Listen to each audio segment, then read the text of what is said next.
So today I'm going to do a very short and sweet review of the two books that I managed to read last month.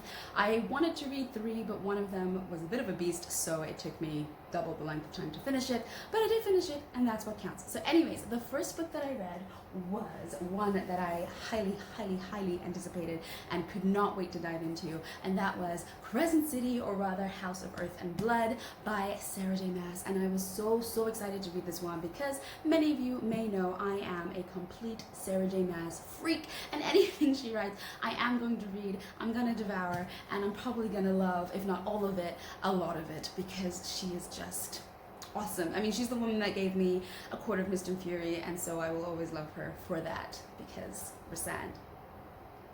Enough said. So anyways, this book, however, I think my high expectations and anticipation kind of worked against me, because I think that it just couldn't live up to what I was anticipating. So I ended up giving this book a 3.5 to 4 stars. I did still love a lot of it. So I loved the characters, first of all. They felt so real.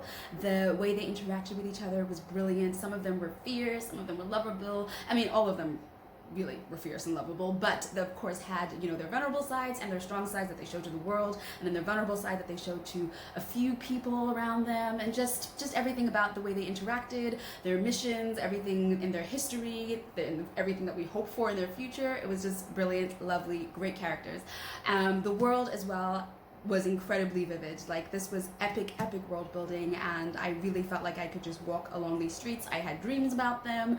I love the history of the world. The history of the world, the culture and everything was so rich. Like, Sarah has really created a whole thing here that is going to be epic, and you can tell from the end as well that it's leading to some major things with just more of the world, more of the people and the creatures and the experience and the history. And yeah, okay, so I really love the world, I really love the characters. Funnily enough, the plot did not pull me in as much as I expected to be pulled in, but again, my expectations were kind of through the roof.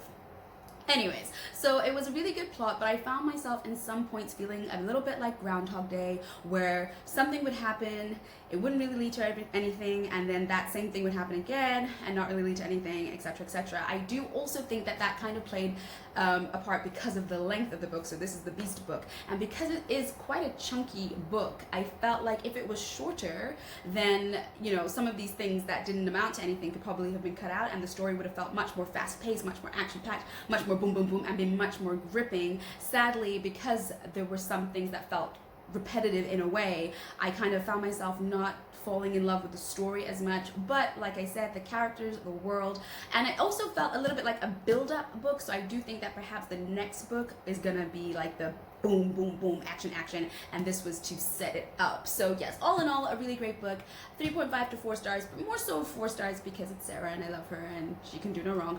And yes, the next book that I read was A Curse So Dark and Lovely, and now this one, funnily enough, I enjoyed much more than I expected to. Again, expectations, you know, they help you or help you not. So this one I expected to like it, but I actually really liked it, like loved it. So this one I gave a 5 stars, or 4.5 to 5 stars. So tough, right? But no, I really loved it. I love the characters, again, the world. It is a Beauty and the Beast retelling.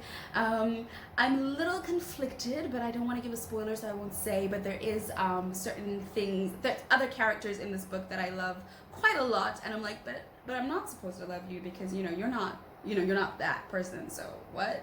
But it does look like it's taking its own tangent and going in its own way. So all in all, I really enjoyed this book as well. I gave it a 4.5 to 5 stars, and I am definitely looking forward to, but also slightly terrified to read the next one. And that's it. That's my little mini wrap up for June. What did you guys read?